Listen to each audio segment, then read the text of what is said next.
Brothers Karamazov, Book 2, Chapter 8. The Scandalous Scene. Miusov, as a man of breeding and delicacy, could not but feel some inward qualms when he reached the Father Superior's with Ivan. He felt ashamed of having lost his temper. He felt that he ought to have disdained that despicable wretch Fyodor Pavlovitch too much to have been upset by him in Father Zosima's cell, and so to have forgotten himself. The monks were not to blame in any case, he reflected on the steps, and if they are decent people here, and the Father Superior, I understand, is a nobleman, why not be friendly and courteous with them? I won't argue.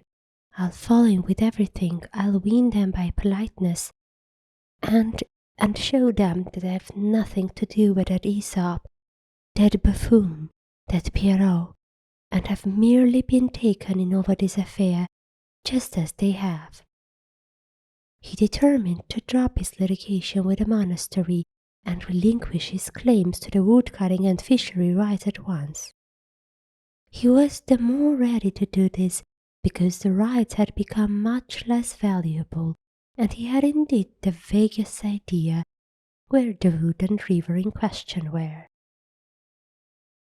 These excellent intentions were strengthened when he entered the Father Superior's dining room, though strictly speaking it was not a dining room, for the Father Superior had only 2 rooms altogether. They were, however, much larger and more comfortable than Father Zosima's.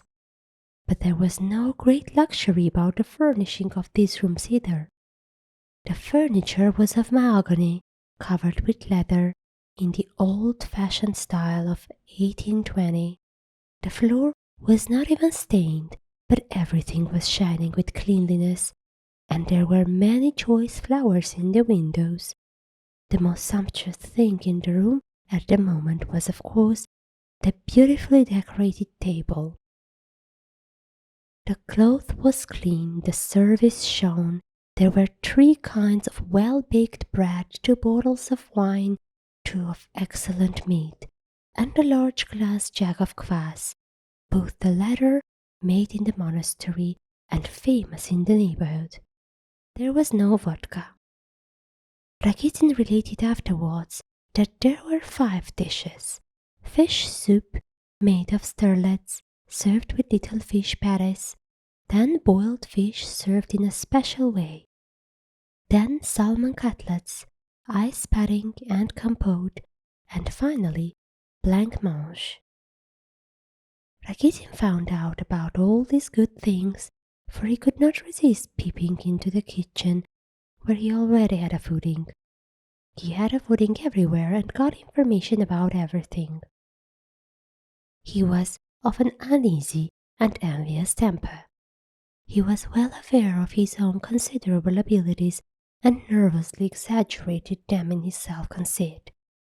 He knew he would play a prominent part of some sort, but Alyosha, who was attached to him, was distressed to see that his friend Rakitin was dishonorable and quite unconscious of being so himself, considering, on the contrary, that because he would not steal money left on the table, he was a man of the highest integrity. Neither Alyosha nor anyone else could have influenced him in that. Rakitin, of course, was a person of too little consequence to be invited to the dinner to which Father Iossi, Father Paisi, and one other monk were the only inmates of the monastery invited. They were already waiting when Miusov, Kalganov, and Ivan arrived. The other guest, Maximov, stood a little aside, waiting also. The Father Superior stepped into the middle of the room to receive his guests. He was a tall, thin, but still vigorous old man with black hair streaked with grey and a long, grave, ecstatic face. He bowed to his guests in silence, but this time they approached to receive his blessing. Miusov even tried to kiss his hand, but the Father Superior drew it back in time to avoid the salute. But Ivan and Kalganov went through the ceremony in the most simple-hearted and complete manner, kissing his hands, as peasants do. "We must apologize most humbly, Your Reverence," began Miusov, simpering affably and speaking in a dignified and respectful tone. "Pardon us for having come alone without the gentleman you invited, Fyodor Pavlovitch. He felt obliged to decline the honor of your hospitality, and not without reason."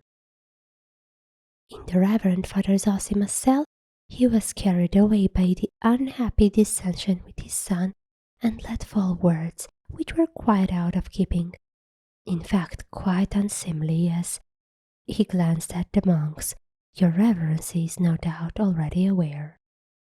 And therefore, recognizing that he had been to blame, he felt sincere regret and shame, and begged me and his son Ivan Fyodorovitch to convey to you his apologies and regrets.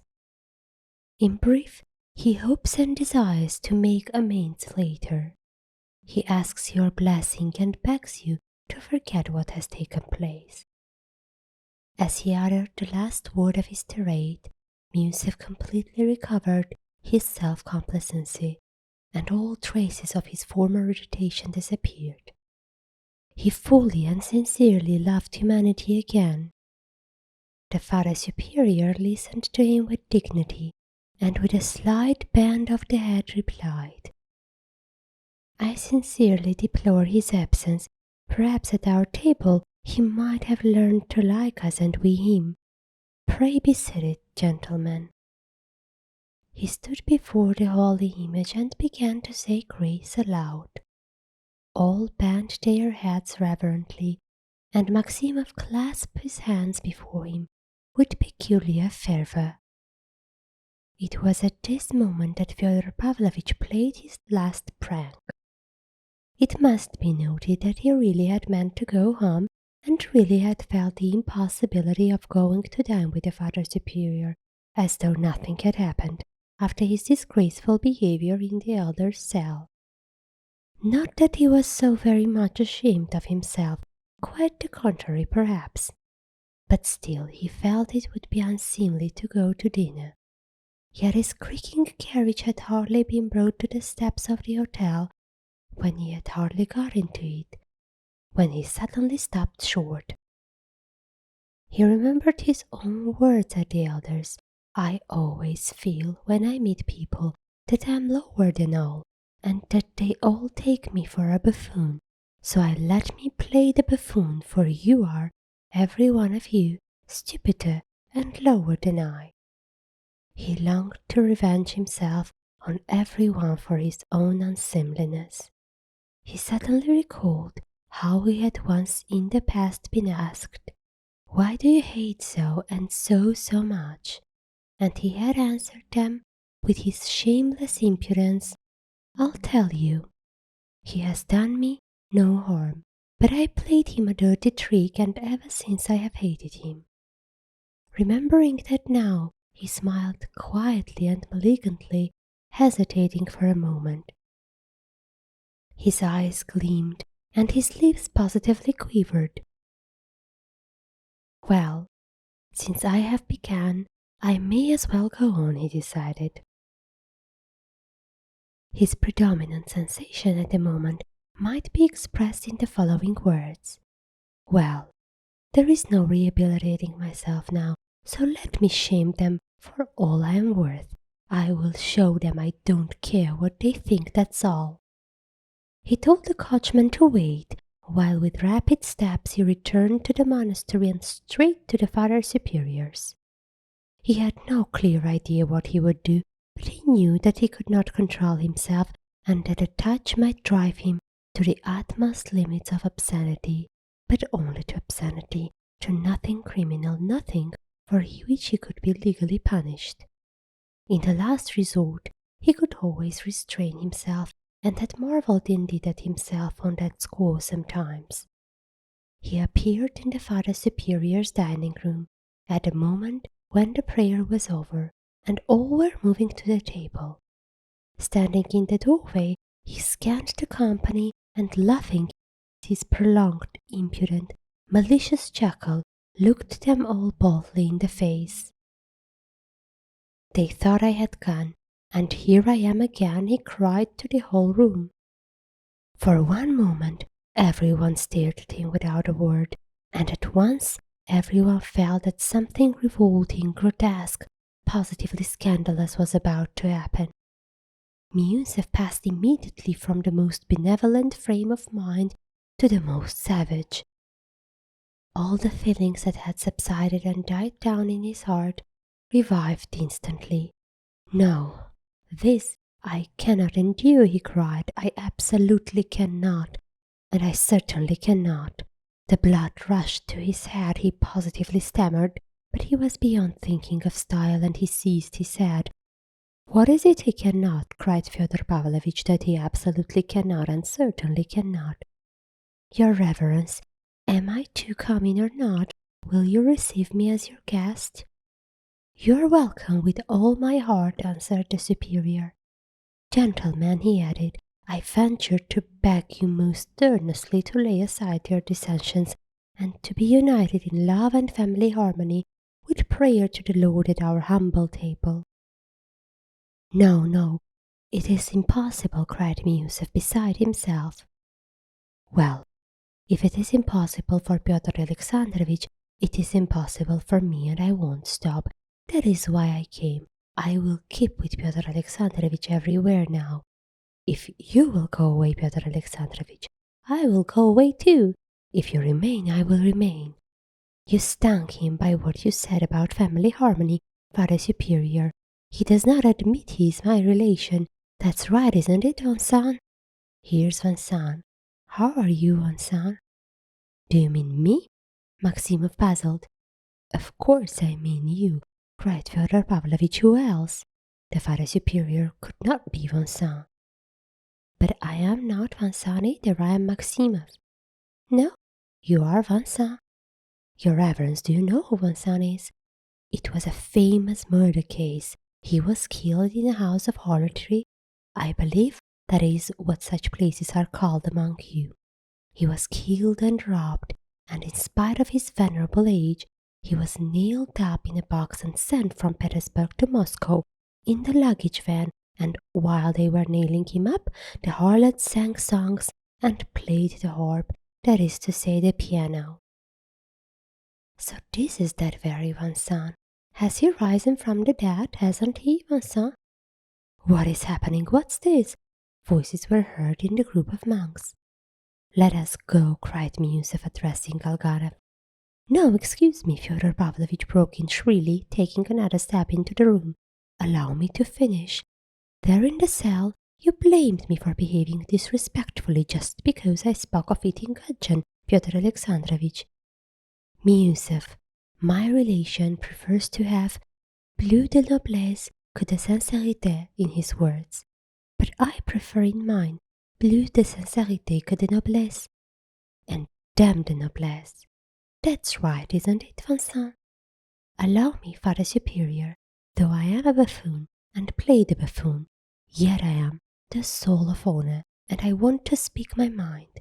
Yes, I am the soul of honor, while in Pyotr Alexandrovitch there is wounded vanity and nothing else. I came here perhaps to have a look and speak my mind. My son, Alexei, is here. Being saved, I am his father. I care for his welfare, and it is my duty to care. While I've been playing the fool, I have been listening and having a look on the sly, and now I want to give you the last act of the performance. You know how things are with us. As a thing falls, so it lies. As a thing once has fallen, so it must lie forever. Not a bit of it. I want to get up again, Holy Father. I am indignant with you. Confession is a great sacrament, before which I am ready to bow down reverently. But there in the cell, they all kneel down and confess aloud. Can it be right to confess aloud? It was ordained by the Holy Fathers to confess in secret. Then only your confession will be a mystery, and so it was a fault. But how can I explain to him before everyone that I did this and that? Well, you understand what? Sometimes it would not be proper to talk about it, so it is really a scandal. No, fathers, one might be carried along with you to the flagellants, I dare say.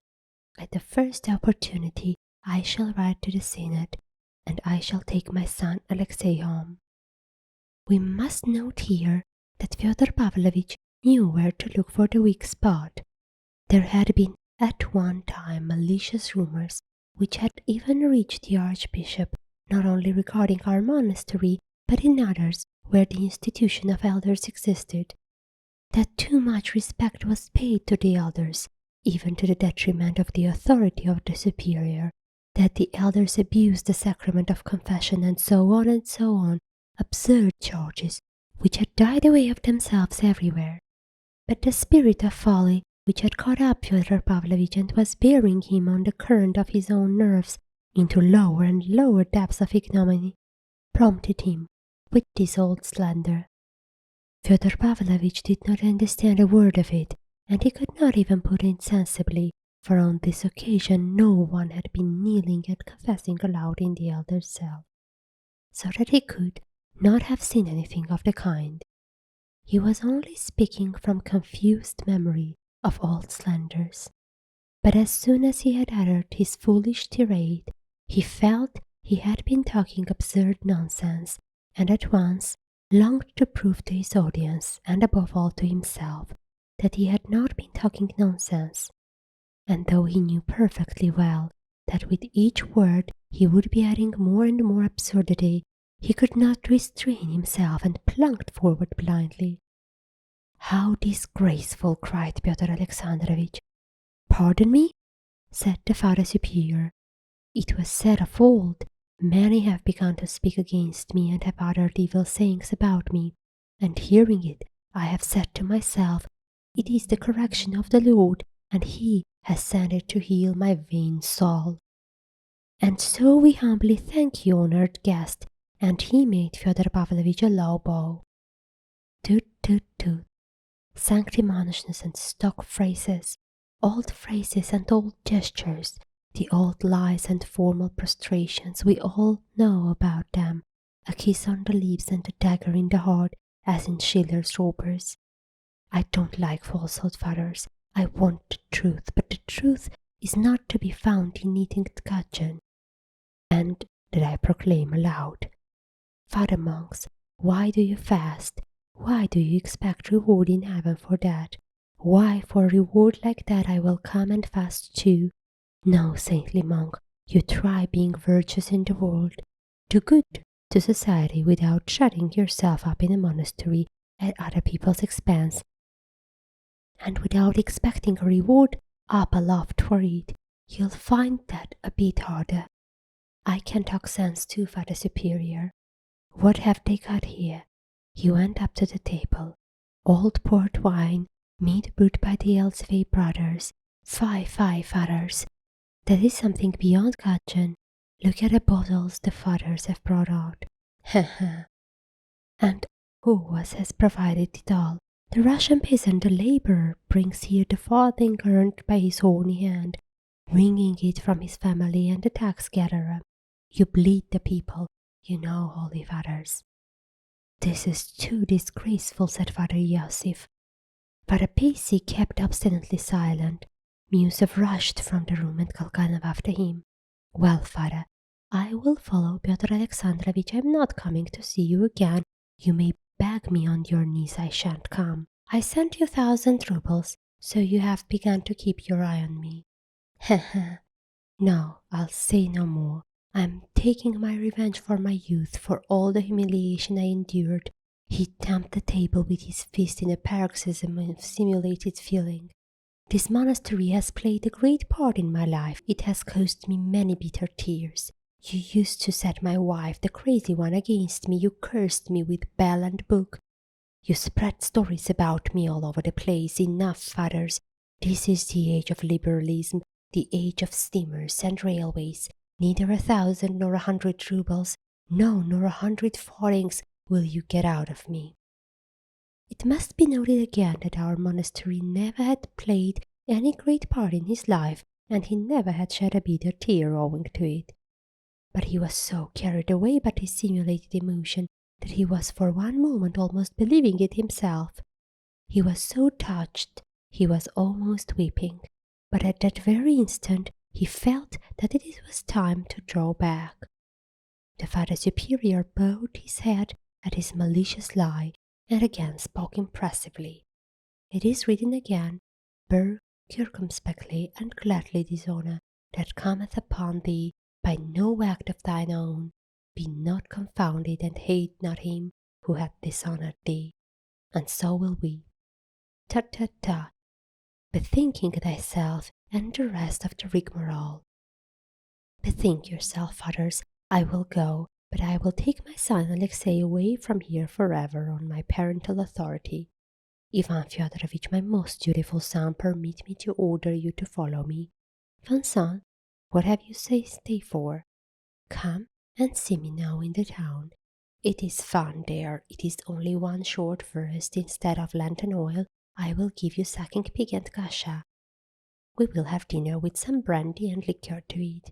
I have cloudberry wine. Hey, Vincent, don't lose your chance. He went out, shouting and gesticulating. It was at that moment Rakitin saw him and pointed him out to Alyosha. Alexei, his father shouted, from far off, catching sight of him. You come home to me today for good, and bring your pillow and mattress, and leave no trace behind. Alyosha stood, rooted to the spot, watching the scene in silence. Meanwhile, Fyodor Pavlovitch had got into the carriage, and Ivan was about to follow him in grim silence without even turning to say goodbye to Alyosha. But at this point another almost incredible scene of grotesque buffoonery gave the finishing touch to the episode. Maximov suddenly appeared by the side of the carriage. He ran up, panting, afraid of being too late. Rakitin and Alyosha saw him running. He was in such a hurry that in his impatience he put his foot on the step on which Ivan's left foot was still resting, and clutching the carriage he kept trying to jump in. I am going with you, he kept shouting, laughing at a thin, mirthful laugh, with a look of reckless glee in his face. Take me too. There, cried Fyodor Pavlovitch, delighted. Did I not say he was Vincent? It is Vincent himself risen from the dead. Why, how did you tee yourself away? What did you, Vincent, there? And how could you get away from the dinner? You must be a brazen-faced fellow. I am that myself, but I am surprised at you, brother. Jump in, jump in. Let him pass, Ivan, it'll be fun. He can lie somewhere at our feet. Will you lie at our feet, Vincent? Or perch on the box with the coachman? Skip on the box, Vincent. But Ivan, who had by now taken his seat without a word, gave Maximov a violent punch in the breast and sent him flying. It was quite by chance he did not fall. Drive on, Ivan shouted angrily to the coachman. Why, what are you doing? What are you about? Why did you do that? Fyodor Pavlovitch protested. But the carriage had already driven away. Ivan made no reply. Well, you are a fellow, Fyodor Pavlovitch said again. After a pause of 2 minutes, looking askance at the sun, why it was you got all this monastery business. You urged it, you approved of it. Why are you angry now? You have talked rot enough. You might rest a bit now, Ivan snapped silently. Fyodor Pavlovitch was silent again for 2 minutes. A drop of brandy would be nice now, he observed sententiously, but Ivan made no response. You shall have some too when we get home. Ivan was still silent. Fyodor Pavlovitch waited for another 2 minutes. But I shall take Alyosha away from the monastery, though you will dislike it so much, most honored Karl von Moor. Ivan shrugged his shoulders contemptuously and turning away stared at the road. And they did not speak again all the way home.